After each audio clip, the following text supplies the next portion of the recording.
STD நான் உங்கள் STD நம்ம என்ன பார்க்க போகிறோம், ஆர்சிபிஎல்லில் இருக்க ரேட் கிரிக்கெட் 20ல் இருக்க என்னென்ன இருக்குதுன்னு பார்க்க போகிறோம். ஃபஸ்ட்டு குவிக் மேட்ச் என் ஃப்ரெண்டு கேட்டிருந்தான். ஸோ இதில் வந்துட்டு என்ன பார்த்தீங்கன்னா, நம்ம வந்துட்டு எப்படி டீம் செலக்ட் பண்ணுறதுலான்னு கேட்டிருந்தான். அதில் வந்துட்டு இந்த மாதிரி மாற்றிக்கலாம். மேலே அந்த ஆப்ஷன் கிடையாது, அது ஆக்சி ப்ரீமியர் லீக் மாற்றிட்டு அது வந்துட்டு நம்மளுக்கு பிடிச்ச டீம் வச்சு விளையாடிக்கலாம். இந்த மாதிரி நிறைய டீம்ஸ் இருக்குது. உங்களுக்கு பிடிச்ச டீம் ஆர்சிபி ஃபேனு, அப்போ அது நம்மளுக்கு தேவையில்ல. ஸோ நெக்ஸ்ட்டு வந்து நம்ம என்ன பார்க்க போகிறோம்னா ஆர்சிபிஎல். இதில் வந்து எப்படி அந்த டோர்னமெண்ட் அன்லாக் பண்ணுறதுக்கிட்ட தான். ஸோ இந்த டோர்னமெண்ட் அன்லாக் பண்ணுறது ஃப்ரீ தான், எல்லாருக்கும் ஃப்ரீ தான். ஸோ நியூ கொடுத்துட்டு உங்களுக்கு என்ன எத்தனை ஓவர்ஸ் வேணும், எத்தனை ஓவர்ஸ் வேணும், எவ்வளோ ஈஸியாக இருக்கணுமா கஷ்டமாக இருக்குமா அதை நீங்கள் சூஸ் பண்ணிக்கலாம். ஸோ ரோட் டு ஆர்சிபிஎல் இது வந்துட்டு எந்தெந்த வருஷம் இருக்குதுன்னு காட்டும். இந்தந்த வருஷம் நீங்கள் விளாட்ணுன்னா மேலே ஒரு காயின்ஸ் தருதுல, அந்த காயின்ஸ் நீங்கள் யூஸ் பண்ணணும். அது கொஞ்சம் கெயின் பண்ணணும். அது கெயின் பண்ணிங்கன்னா அது கிடச்சிடும். இந்த இதில் போட்டிருக்கல 1 20,000 1 25,000 இருக்கும்.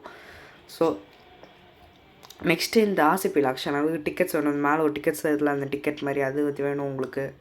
ஸோ நெக்ஸ்ட்டு வந்துட்டு யூசர் சாய்ஸ் டோர்னமெண்ட் அப்படி ஒன்று இல்லையா, அது யாரும் சூஸ் பண்ணிடணும். ஸோ இதெல்லாம் காசு கட்டி விளையாடுறது மிச்சம்லாம். நான் சொன்னது இது வரைக்கும் சொன்னதெல்லாம் ஃப்ரீயான கேம்ஸ். ஸோ இதெல்லாம் காசு கட்டி விளையாடுறது. நெக்ஸ்ட்டு வந்துட்டு மல்டிப்ளே உங்கள் ஃப்ரெண்ட்ஸோட நீங்கள் விளையாடிக்கலாம், தனியாக கூட விளையாடிக்கலாம்.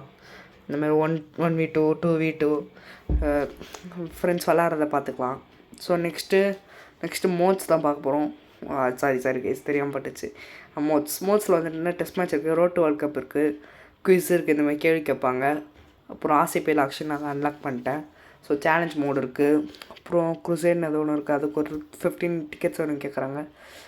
இதெல்லாம் நீங்கள் இன்ட்ரெஸ்ட்டாக இருந்தால் பண்ணிக்கோங்க. ஸோ ஈஸி தான், இதெல்லாம் பண்ணிடலாம். அங்கே ஒரு சில டாக்ஸ்லாம் கொடுப்பாங்க, அதெல்லாம் காட்டுறேன். ஸோ டோர்னமெண்ட்ஸ் பார்த்திங்கன்னா இந்த மாதிரி நிறைய டோர்னமெண்ட்ஸ் இருக்குது. அதில் ஒரு சில டோர்னமெண்ட்ஸ் ஃப்ரீயாக இருக்கும், ஒரு சில டோர்னமெண்ட்ஸ் நீங்கள் டிக்கெட்ஸ் கொடுத்து வாங்குற மாதிரி இருக்கும். இது ஒன்று மட்டும் தான் ஃப்ரீ. நான் அசோசியேட்ஸ் இந்த இந்தியா ஆப்கானிஸ்தான் அந்த மாதிரி டீம்ஸ் விளாட்ற மாதிரி இருக்கும். ஸோ நெக்ஸ்ட் வந்து என்னோடய ப்ரொஃபைல்ஸ் பார்த்திங்கன்னா எல்லாம் பெரிய ப்ரொஃபைல். இதுக்கு நான் 15 ரன் அடிச்சிருக்கேன். Highest run score Rohit Sharma வச்சுருக்கேன். ஸோ எங்கள் சைடில் ஒரு இது கட்டுதில்ல, அது வந்து நீங்கள் என்ன பண்ணணுன்னா இந்த மாதிரி நிறைய இந்த 3 இருக்குல்ல, இதெல்லாம் முடிச்சிங்கன்னா ஒன்று முடிச்சிங்கன்னா உங்களுக்கு டிக்கெட்ஸ் கிடைக்கும். இந்த மாதிரி டிக்கெட்ஸ் எடுத்து நீங்கள் இந்த மாதிரி விஷயம்லாம் அன்லாக் பண்ணிக்கலாம்.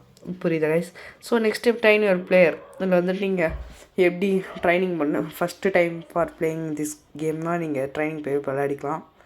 ஸோ நான் அதுக்கு தனியாக ஒரு ஷார்ட்ஸ் போடுறேன் எப்படி விளையாடுறதுன்னு. Okay guys. So next store. நீங்கள் வந்துட்டு நீங்கள் காசு கொடுத்தவங்க இருக்கும். ஸோ இது வேணாம், நம்ம இது பார்க்கலாம். நம்ம பேட்டிங்கை பவுலிங்கை சூஸ் பண்ணிட்டு நீங்கள் விளையாடிக்கலாம்.